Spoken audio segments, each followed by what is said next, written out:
Well, hi everyone. February the 1st. Made it through the first month. Today I've got some good links in the description, and if you have a mind to, you might find them interesting. It's I suppose it's been an interesting month of January, because we now know that, and I guess it just depends.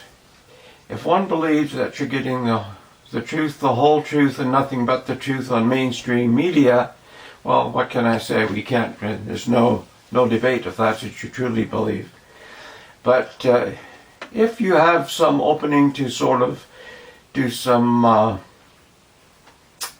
thinking outside the box, do some critical thinking, I've got some links that are just you might find interesting.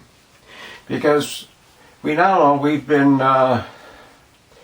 we have been led a crock of garbage for a lot of things. And most of that came from mainstream media, and the jackasses is at Facebook, Twitter, and Google, or YouTube. It's totally interesting. I watched Zuckerberg's address to the staff after the U.S. election, and it's pathetic. He's a pathetic individual, in my opinion. I mean, he's kissing somebody's ass, and maybe he's just one of those icky type of people. I don't know. I've not met the man, so I can't really say. But we now know that, and I've got several things to back. You can sort of, there's research now. You can back this up. Before going into this, I just saw a quick flash that a U.S. senator, has tested positive for the virus, for the Wuhan waltz, after his second vaccine shot, and that's intriguing in itself, but I'm not given. I'll have to confirm that. Mind you, you can probably check it yourself. It should find information there somewhere. But the first link is Dr. Coleman, and he's, I think many of you already watched Dr. Coleman. He's been kicked off YouTube a couple of times and back and forth and what have you, but he has just makes a whole lot of common sense. And this video, he claimed, he says the statistics in Britain show that 82% of the people who have died from the Wuhan waltz had vitamin D deficiencies. Think about that. I mean, that's, and way back when this all started, Dr. Coleman,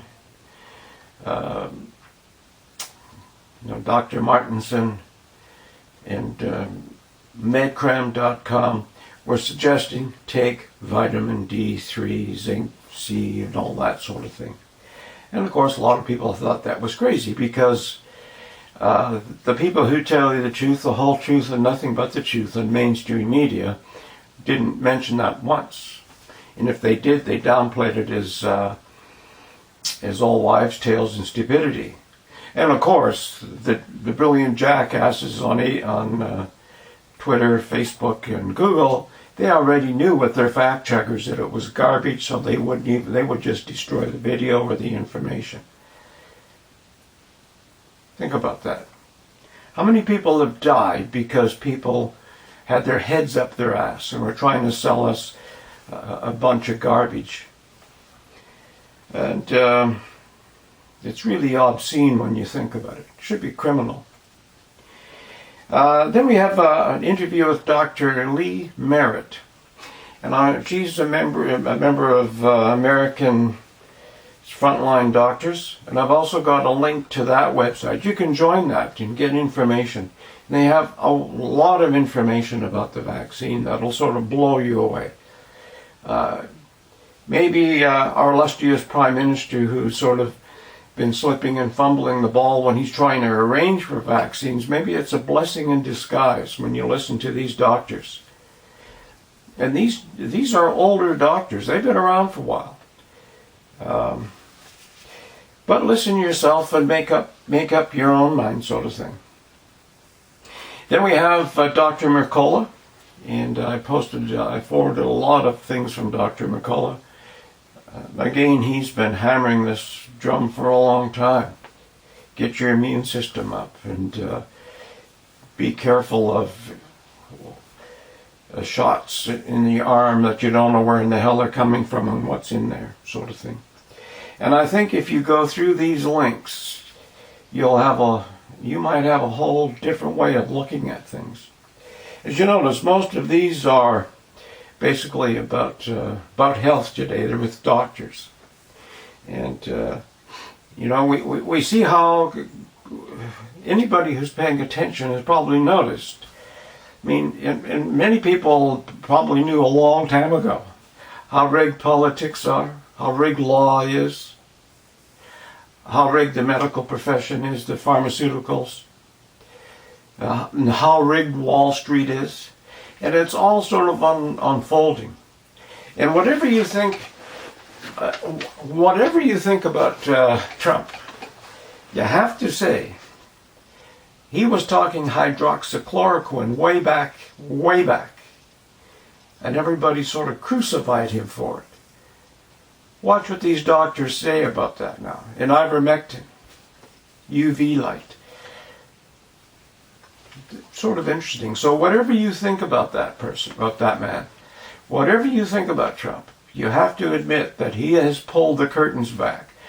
And if you're not blind and you're prepared to take an honest look to show how corrupt and how stupid things really are, things that we sort of follow every day, somebody's making $1 gazillion out of it, so we follow it, we listen to that bullshit. It's intriguing. Whether it's your investments, the stock market, pharmaceuticals, politicians, justice system, the curtains have been pulled back. And a lot of people have closed their eyes because they don't want to see. They don't want to know how crooked this is. They want to just believe the people who tell you the truth, the whole truth, and nothing but the truth. The mainstream media guys, and then the jackasses at Twitter, Facebook, and Google. For some reason, we follow these people. Why, I don't know. And then we have some updates from Farmer Jones Law. And I think he refers to Dr. Merritt as well. And a few other things, to give you some other links that'll, again, sort of pretty interesting. And again, I know a lot of people don't like to look at this. It's might interfere with what you already know is to be true. So, if you don't want to do that, well, don't look at the links. Then the last link is about palliative care in British Columbia. I think this will alarm you too. Unless you think everybody who's dying should be shot and get them out of their misery. Some people think that way. But there are people who like to sort of die in a natural way without medical help and come to terms with whatever and say their last goodbyes. And I think you'll find that touching, and some people will find it alarming. Get hold of your MLA. Get hold of the Premier. I mean, it costs money to have palliative care. It's cheaper. What did they say in this video? To let somebody sort of give them a drink and let them be gone, costs $400. Think about that. I know there's a lot of people I know who wish they would have had more time with their mom, their grandmother, their brother, their wife, their sister, their husband. And they didn't get that chance. And I suppose this is a touchy thing because everybody has their own opinion on it. Like somebody says, if my horse breaks its leg, we shoot it, sort of thing, and we don't let anything suffer. So you have to ask, is dying naturally suffering, or is that part of the whole process? And again, it just depends on whatever one's faith is, whatever one believes. And of course, we know that all of that has been eroded, it's gone. For most people, faith is just not there anymore. And faith is an individual thing, I suppose. You believe what you've got to believe. But anyway, I think you'll find those interesting if you've got a mind to look at them. And trust everybody's fine. Take care, and we'll see you again.